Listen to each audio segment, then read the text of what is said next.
So people often ask me, how do you search for the best possible builds using HH Optimiser? And it is a very good tool, but there is so many options that it can be a bit confusing. So I wanted to make a simple, quick guide for it. But if we're looking for the best build for a nuker in PvP, we will start with the GPU optimizer. If you choose the other option, you will have way less settings that you can choose, and it won't be as good. But we will go with the GPU optimizer, and then we will choose the damage mode. And what this does is that it automatically makes the build for highest damage, regardless of item sets and everything else. It will take all of that into account. And then here is also an option to choose a specific skill for this calculation. And what this does is that if there is any skills that ignore defense, like let's say Protoss A3 or Baron A4, then it will calculate this build for that skill. And if you use a champion like that, you want to choose that specific skill, but Initve doesn't have any defense ignore, so it doesn't matter what we choose here. And then you go to the third tab, Configure tab, and here on the first three tabs, you can choose to click all of them, and if you choose all of them, then it will search for all of the gear on your account, regardless of who's wearing it. But if you choose to untick these boxes, then it will not show locked item pieces or locked champions, but we will choose all of them just so that we can find the best possible build. But maybe you have already couple champions built and you don't want to touch them, then you will lock those champions and make it so that it doesn't show items from locked champions. And then here, the only other thing that matters is that you want to go with the 5% crit rate and 10% crit damage, but sometimes the build might be better with the 75 attack. So you can try both of these options and you can test which one gives you the better build for higher damage, but usually it's gonna be with crit damage. And you can test this regardless of what masteries your champion has in game, or even if it doesn't have anything, so it's totally fine. And then we go to the battle tab, and here is kind of important part. So if you saw my video about damage mitigation in this game, defense is basically soft capped at 4200 points of defense, and we want to set the target defense at that point so that it will take the defense and defense ignore into account and make the best possible build for practical arena situation. Of course, if you're making a build for PvE, often this number will be much less and you have to check the defense on Hydra or the specific level of clan boss that you're doing, but it will be a lot lower than this generally.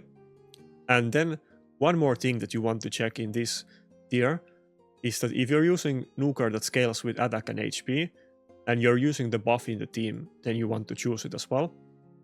And then we go to the stats tab, and basically the only thing that you want to set here for a nuker build is going to be a minimum speed. And let's say that we want to see a fast build for Initve in live arena, and maybe we will start with 250 minimum speed and then work our way down, and if we don't get a good build with this, or if we don't get any builds, then we will try it with different settings. But what this will do is that it will only show you builds that have at least 250 minimum speed.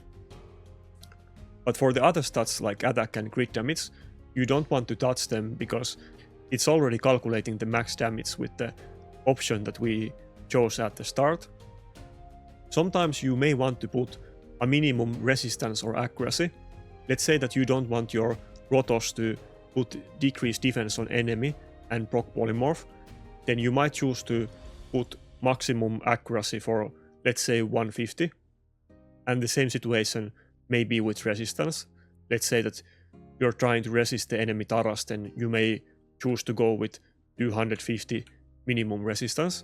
But usually I would just go for the maximum damage and not use these settings at all when you're searching for the nuke build. but you will see several different options, and one of them may have a decent amount of resistance, or maybe you can get some of it with accessories, so this part doesn't matter here. And then on the slots tab we can basically ignore this, and if you choose to use reaction accessories or some special set, then you can just use them and ignore what accessories the optimizer gives you. And then in the set part, you could choose specific sets, and the optimizer would calculate it usually faster, but sometimes there might be a situation that the highest damage build on your champion is actually with, let's say, 4-piece Savage and 2 broken pieces, or 2-piece offense. It depends on your gear and ascension. But because we're using the damage mode, we can just leave this box completely unchecked, and it will calculate all of the item sets on your account. And then we go to the clips part, and here you want to choose maximum speed and attack and defense, or depending what type of nuker you're using. And this makes it so that it does give you a little bit edge on items that are 6-star pieces, and it shows you the maximum potential of your builds. But of course, usually you won't have everything clipped to max, and sometimes you might not want to put the speed on maximum if you're not planning to clip the speed, but often you will, so let's just go with this one. And that's it, and it will usually take you a couple minutes or 1 minute or something, and then we will see what build we get. Okay, so now it has finished calculating the optimal builds, and it gives you them in order of the highest damage one to lower ones, but you might choose to use another one instead of the first one. Maybe the second one gives you 5 more speed, or maybe one of these builds uses an item piece that you want to use or you don't want to use, and you can take these kind of things into account. And also, if you hover your mouse on the view part on the right side of the screen, then on the left side of the screen, on the stats part of Initve, you can see how much we gain and lose from this build. So we will lose 200 attack, and we will gain 35 speed and 7 crit damage. And then you can look at the specific builds yourself and think that do you want to go with this one, and maybe you don't want to use the Rotos pieces, and we will lock these items, or we will lock Rotos out. Or maybe this build isn't enough damage and we don't want to use speed boots, and then you can work your way up or down. Like maybe this was good amount of damage and you want to get more speed, and see that maybe if you go 10 speed higher, how much damage you will lose, and maybe you won't lose practically any damage, or maybe you will lose a lot. And in this situation, to me it looks like we're kind of low on attack and probably want to go with attack boots instead of speed boots. So then we will go maybe 10 speed down, or let's go 20 speed down. And then we can see that maybe we get a build with a bit more higher damage, but still very fast speed. So now we calculated the second build, and this is with 20 speed less.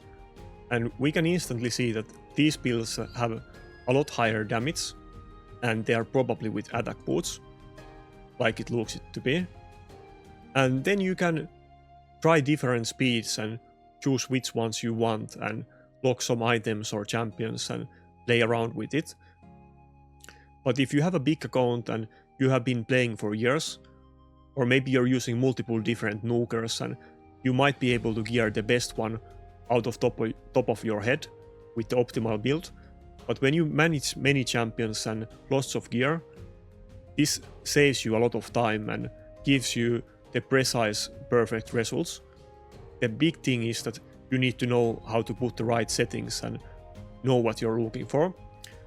Then if we quickly look what kind of settings we would use on a support champion that we want to be tanky, it's pretty much the same thing. So instead of damage mode, we will go with survival mode. And then in the configure part, you might choose specific masteries, but they are not gonna make huge difference. But maybe you will go with the HP one, and that's pretty much it. Maybe on a specific build, you might use elixir of life, and you may want to take this into account in your builds, but basically you will use what masteries you would actually use. And then on the stats part, you might choose to check again minimum or maximum speed, or the same with accuracy or resistance. And that's about it. The only other thing that I will do differently than on the nuker build is that on a support champion, you will often choose a specific item set. Maybe you're looking for 4-piece stone skin, or 6-piece stone skin, or 4-piece bolster. I will check those ones, and maybe you leave the 2-piece unchecked. You may go with Defiant or Bolster, or you may try it with only looking for Bolster set and seeing what 2-piece option it gives you automatically. And then you can run the same thing and put 2-piece Defiant here, and then see what kind of stat difference do you get with those builds. And that's about it. Then you do the same thing with Glyphs as we did in the other build, and then you run the build, and that's it. One more thing to add quickly is that in practical PvP situations, often enemy will ignore some of your defense, and the optimizer tends to give you a little bit of too much of defense. Like, let's say that it will give you a build with 6k defense with 100k HP, and you could do a build with 5k defense and 110k HP. Then you want to take that into account, and you definitely want to go with HP main stat bottom pieces in general if you have them available.